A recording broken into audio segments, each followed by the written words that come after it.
महाराज सोचने लगे ये तो सुख की नींद में सो गई है। मेरी देवी सुनीत को 6 महीने का समय व्यतीत हो गया। मैंने नहीं देखा है कि सुनीता किस हाल में है। मन में विचार आया है अयोध्या के राजमहल से महाराज ने अश्व को वापस लौटा दिया। अरे तब ख्याल सुनीता को आयो और वापिस घोड़ा को बगदायो।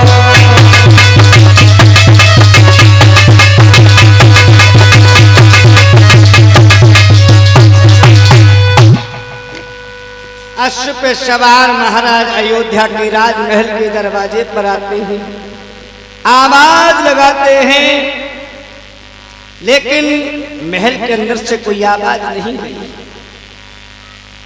वहीं से लौट महाराज सुनीत के दरवाजे पर पहुंच गए।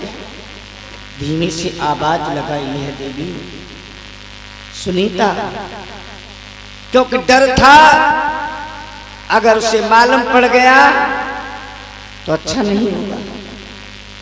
लेकिन देवी तो महाराज की ही प्रतीक्षा में थी। आवाज लगाई है, फाटक खोल दिया। महाराज प्रवेश कर। महाराज खंडहर में प्रवेश करते हैं। महाराज उत्तानपाद के द्वारा दी हुई एक टूटी हुई चारपाई जिसपे महारानी जीवन यापन करती थी, चारपाई को झुका दिया, हाथ जोड़ करके कहा महाराज जो आपके द्वारा दी हुई टूटी फूटी सेवा है वो हम आपकी कर रहे हैं। महाराज आसन ग्रहण करो। टूटी चारपाई पर महाराज आसन ग्रहण कर लेते हैं। देवी सुनीता कहने लगी है महाराज एक बात बताओ, कहीं भोजन मिला? उत्तानपाद महाराज कहने लगे हैं देवी वन में भोजन कहाँ रखा है? वन में भोजन कहाँ से आया? अगर तुम्हारे महल में कुछ पड़ा हो तो आप ही ले आओ। कहने लगे हैं देवी नींद के लिए आसन क्या और भूख के लिए भोजन क्या। आपको सीमा से अधिक भूख लगी हो, आपको सत्तू मिल जाए तो वो भी मोहन भोग से अच्छे लगेंगे, आंखों में आवश्यकता से अधिक नींद भरी हो, खेत में जाकर के डेलों में सो जाना, राशि मकबल जैसा आनंद आएगा। नमक की रोटी, जौ की रोटी पर महारानी नमक रख करके उत्तानपाद महाराज के सामने लेकर के आई हैं। हाथ में रखा, कहा महाराज आपका दिया हुआ जो है आपकी सेवा में हाजिर है।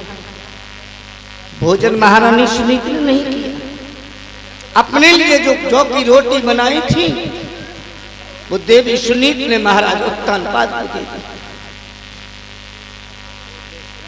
जौ की रोटी नमक से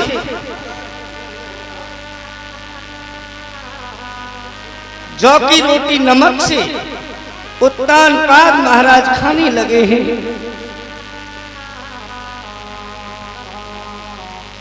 देवी सुनी फूट फूट करके रोने लगी हैं।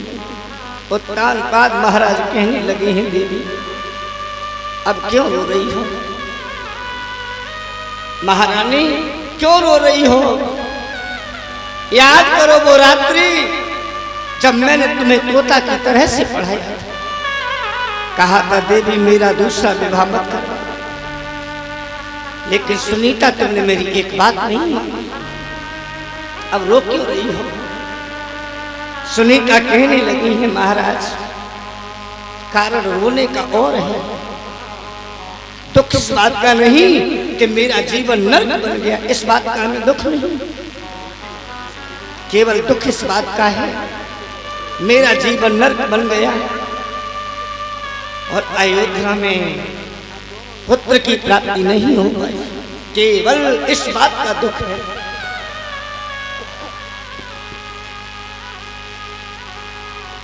रोते बिलखते महाराज उत्तानपाद देवी सुनीत का प्रेम प्रसंग आगे बढ़ता है।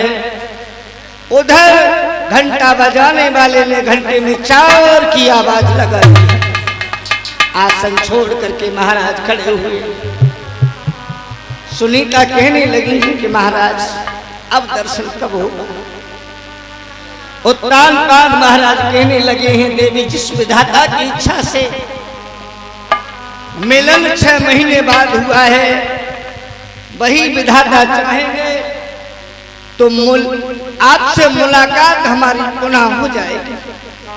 गोविंद का ध्यान कर देवी, अब जीवन उसी के सहारे है। इतना कहे महाराज लौट करके जिस समय अयोध्या के राजमहल के दरवाजे पे आए और सुरची तीर की तरह से तैयार खड़ी थी, महाराज की ओर देखा, कहने नहीं कहा था और बुढ़ापे का शरीर, चाचा बुढ़ापे के शरीर में कंपन जल्दी होता है। अब बुढ़ापे का शरीर जैसे का कहा फिर कांपने लगे, लेकिन थोड़ी हिम्मत की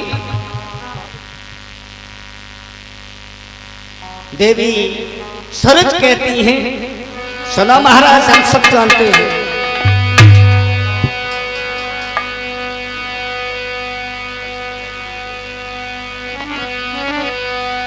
पियरा की सौत घर रहे जामिन मिले रही झमकाई,